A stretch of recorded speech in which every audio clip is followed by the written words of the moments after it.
Nice! So happy for me. Wala na akong walker. Nakapapon na ako sa wheelchair ko. Kamusta ka? At nanda mo naman? Nagpa-derma ka, ganyan? Hindi. Bakit parang galit ako? Nagpa-derma ka, ganyan?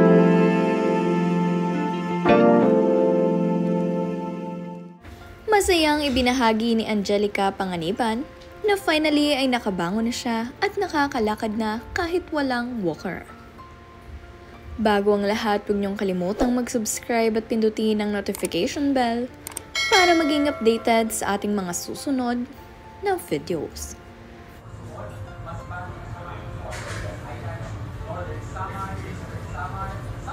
Yum yum! Yum yum? Matapos nga ang mga hindi inaasahang pangyayari sa buhay ni Angelica Panganiban, ay masaya niyang ibinahagi ngayong araw na mayroon na siyang kilos at galaw. At unti-unti na nga rin siyang bumabangon ngayon sa hamon ng buhay. Sabi nga nito sa kanyang post, "Slowly may gana na ulit ako sa life.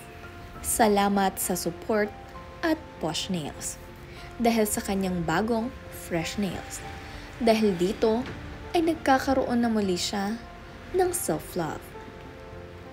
Mula kasi nang lumisan ang kanyang ina at ang nangyari sa kanya, ay labis ang pagkalugmok nitong si Angelica.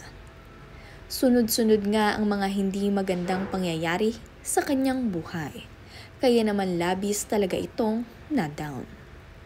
Ngayon ay unti-unti nang lumalakas itong si Angelica Panganiban at ibinahagi nga niya ang good news na finally siya ay nakakalakad na kahit walang walker. Kaya naman sa ngayon, ang una niyang ginagawa ay ang pag-improve ng kanyang sarili at maging better. Ibinahagi nga niya na siya ay nagpunta sa IV clinic upang magfa-facial. Nakakatuwa nga rin dahil masaya ngayon itong si Angelica at unti-unti na siyang nagbabago. Muli nang bumabalik ang kanyang kasiyahan. Siyempre, ang una kong naisip ay magpunta ng IV.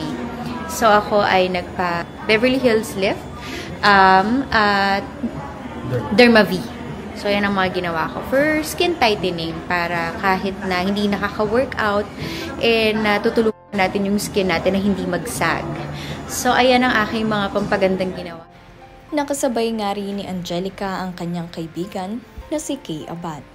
At gulat na gulat nga ito dahil nakita niyang nakakalakad na ng walang walker ang kanyang kaibigan na si Angelica. Kaya naman napakasaya nito para sa kanya. Unti-unti na ngang nanunumbalik ang sigla sa buhay ngayon nitong si Angelica. Kaya naman napakasaya ng lahat para sa kanya. Nice! So happy for me.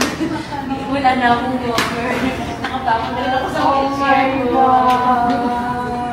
Kamusta ka? At nanda mo naman? Nagpa-derma ka, ganyan? Hindi. Bakit parang galit ako? Nagpa-derma ka, ganyan?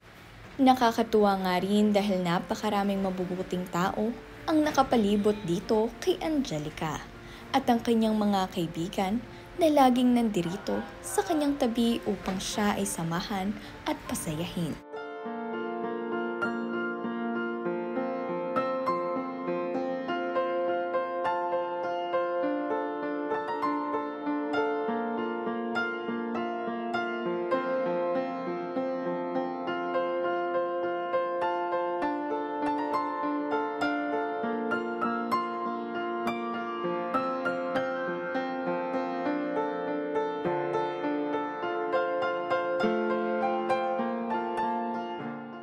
Pinamigay ko si ilang percent yan?